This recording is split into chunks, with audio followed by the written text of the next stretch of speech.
Hey everyone, and welcome to This Explainer. Today, we're rolling up our sleeves and breaking down the absolute foundational mechanics of Vedic astrology. We're drawing directly from classical astrologer Shivan Chupandi's Module 3 course material, and honestly, the goal here is to transform abstract, kind of intimidating theory into actual chart reading fluency. If you've ever stared at a Vedic birth chart and felt completely, utterly lost, you're in the right place. By the end of this, you are going to know exactly what you're looking at. Here is our roadmap for today. 1. Visual grammar. 2. The North Indian map. 3. The South Indian map. 4. The 12 houses vocabulary. And finally, 5. Fluency. Let's dive in. Phase 1. Visual grammar. The fundamental differences in layout. Okay, so before we can even think about timing life events or analyzing how strong a planet is, we have to grasp the core difference in how these charts are actually drawn. It's like learning a new alphabet. In the North Indian system, the astrological houses are strictly, permanently locked in place. The first house literally never moves. Now, in total contrast, the South Indian system permanently anchors the 12 zodiac signs, meaning Pisces is always going to be in the exact same spot. Grasping this inversion of logic, it's an absolute game changer for reading both systems. The North Indian style. Fixed houses, moving signs. Let's look closely at the North Indian chart. It's visually built as a square, crossed by these diagonal lines to create 12 triangular spaces.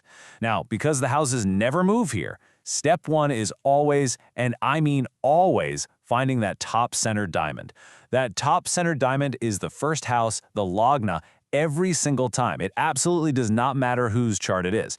To read the rest of the chart, step 2 is just following the perimeter in an anti-clockwise direction.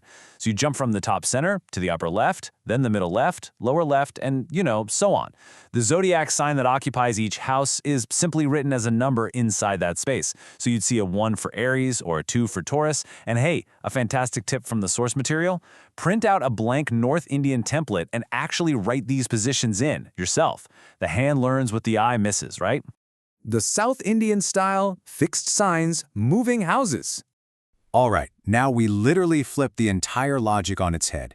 The South Indian chart is drawn as a 4x4 grid, but notice we only use the 12 outer boxes. The center is just left entirely empty, kind of like an open courtyard. In this layout, your spatial orientation relies 100% on the zodiac signs. Pisces is permanently parked right there in the top left corner box.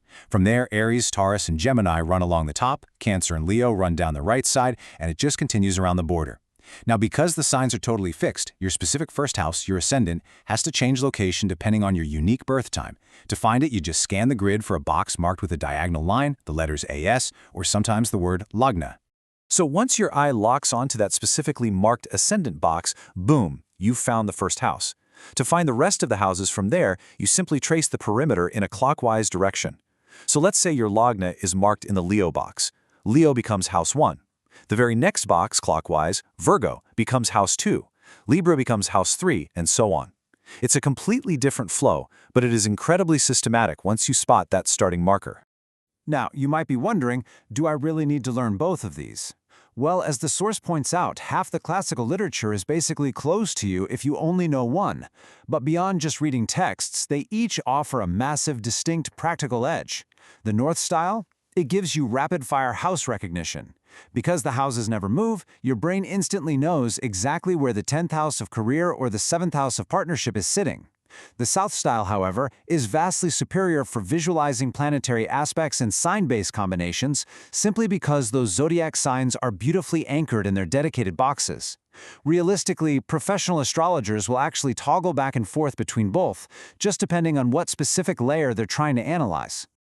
Phase 2. Vocabulary. The 12 astrological houses at a glance.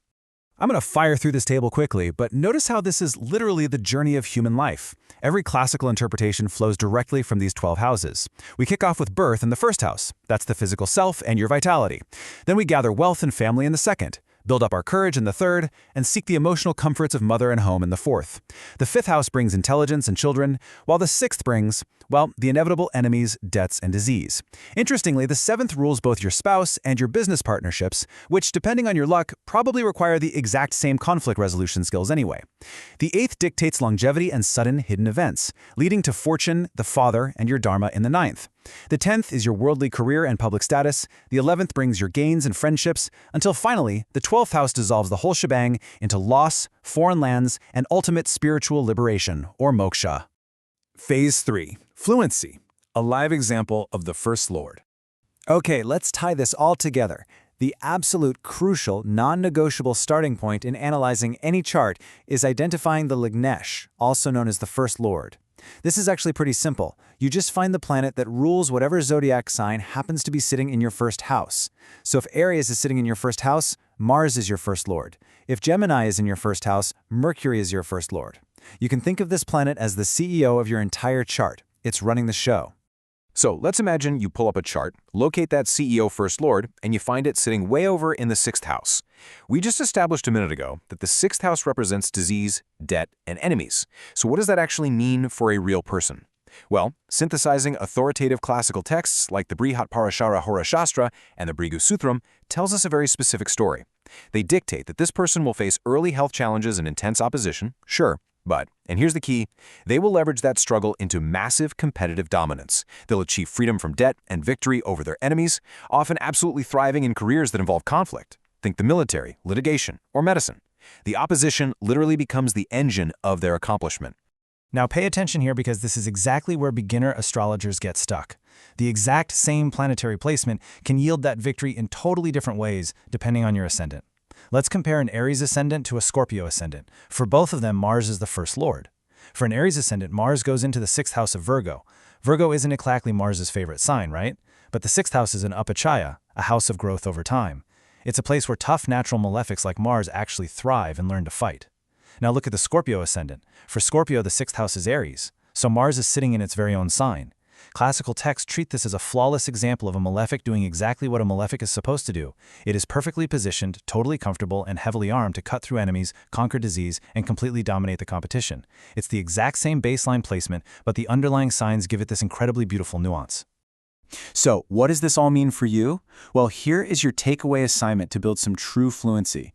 Go pull up the charts of 5 people you know, or honestly, just start with your own. Locate that first house, identify the ruling CEO planet, and find out where it's hiding in the chart. Then ask yourself, what secret life story, what hidden engine of success or struggle is that placement revealing to you right now? The map is drawn, you just have to read it. Thanks for joining me on this one. I'll catch you next time.